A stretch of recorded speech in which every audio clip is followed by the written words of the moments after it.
বলছো বলো তো তুমি? আজকে সোম যা কিছু হয়েছে, যেরকম মানুষ তৈরি হয়েছে, সবটা তোমার আর শিবু কাকুর শিক্ষার জন্য হয়েছে। বুঝলাম। খাওয়া দাওয়া হয়েছে? হ্যাঁ মা, ওই স্কুলে পোলাও আর আলুর দম আমি তো খেয়ে এসেছি, কিন্তু বাকিরা তো কেউ কিছু খায়নি। খাইনি তো? হাত মুখ ধো সোম, হাত মুখ ধো। সবাই হাত মুখ ধুয়ে এসো। আমি মূলো দিয়ে শোল মাছের ঝোল করেছি। শোল মাছ মূলো দিয়ে? হ্যাঁ রে বাবা, হ্যাঁ, শোল মাছ মূলো দিয়ে। এটা আমার বাপের বাড়ির রান্না। খেয়ে খালি দেখো, বুঝবে কেমন খেতে। পুরো আঙুল চাটবে খালি। হাত মুখ ধরে, হাত মুখ ধরে। বাবা, বাবা তুই তাড়াতাড়ি হাত মুখ ধুয়ে নে। হ্যাঁ, হাত মুখ ধুয়ে সুন্দর দেখাচ্ছে। হাত মুখ ধুয়ে তাড়াতাড়ি আয়। চল চল চল, শোল মাছের ঝোল। হ্যাঁ, আমি আর পাচ্ছি না, এই গায়ে রাখতে পারছি না। আপনার কাছ থেকে সার্টিফিকেট চাই।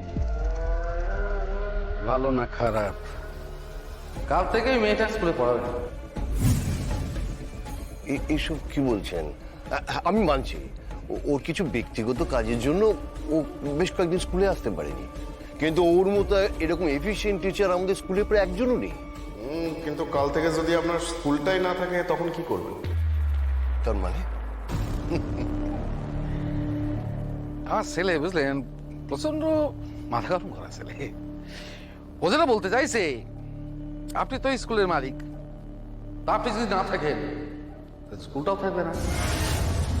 আগে হলে আপনার বড় রাস্তায় গাড়ি থামিয়ে বার করে কুচি কুচি করে কেটে বস্তায় পুরে নদীর জলে ভাসিয়ে দিত। এখন বিয়ে করেছে, যে মারপিট টারপিট আর করে না। তা ধরেন গিয়ে আপনি গাড়ি করে যাচ্ছেন রাস্তা দিয়ে, পুলিশ এসে আপনার গাড়িটা আটকালো। তা দেখা গেল আপনার গাড়ির ডিকিতে নিষিদ্ধ সব মাদক দ্রব্য, শনিবার তো তার সঙ্গে সঙ্গে আপনার মান সম্মান সাথে ধুলে মিশিয়ে যাবে। এসব কি বলছেন? না, আমি তা হবেই বলছি তা বলছি না। আমি বলছি একটা সম্ভাব্য পরিস্থিতির কথা বললাম, অন্য কিছু বলতে পারি। তবে এই কথা রইল, কাল থেকে রত্না দত্ত আর স্কুলে পড়াবে না। আমি নিজে এসে দেখে যাব। চল প্রতাপ।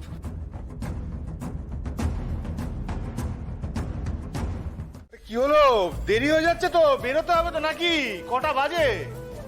সবকিছুর সময় আছে, খালি খাওয়ার সময় নেই।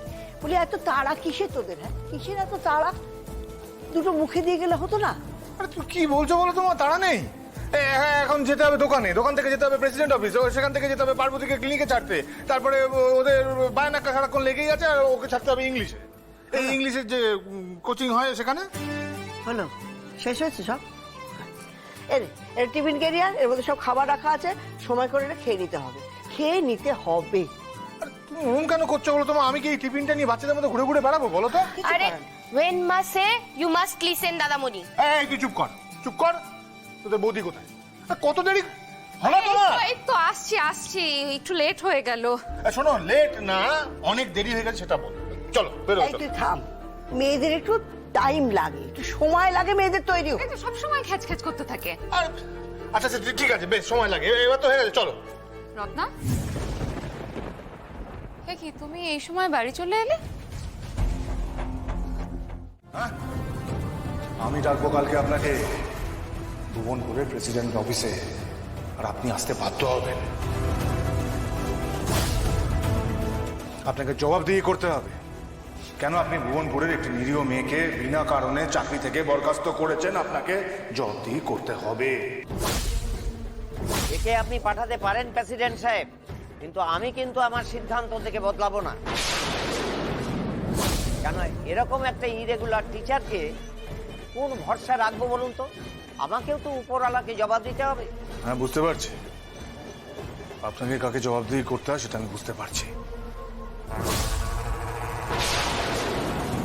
ঠিকই ধরেছিস, সব জবাবটা আমাদের কাছেই দিতে হয়।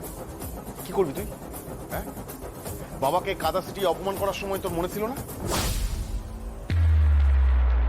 এতটা চিন্তা ভুল করলাম প্রতাপ, এতটা ভুল। চিন্তা আমি তোকে ভুল করে দিচ্ছ। পড়ে থাকতিস আমার পায়ের নিচে, সেখান থেকে উঠে আমার মেয়েটারে ফুসলিয়ে বিয়ে করেছিস। লজ্জা হয় না তোর? চুপ করো,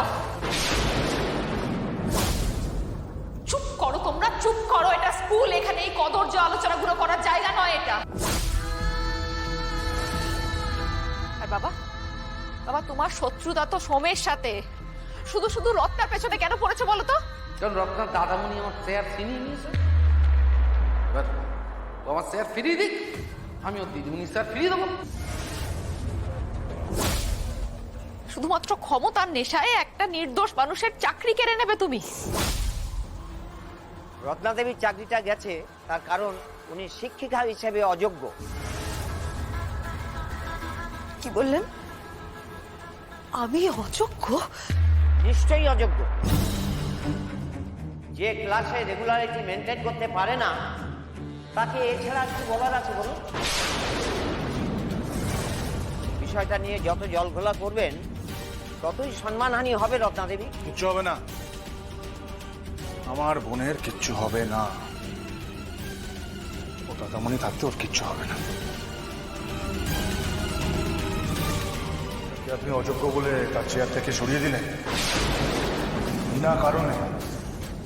এই সোমেশ্বর দত্ত এখানে দাঁড়িয়ে কথা দিয়ে যাচ্ছে আপনার ওই চেয়ারে আমি আমার বোনকে বসাবো।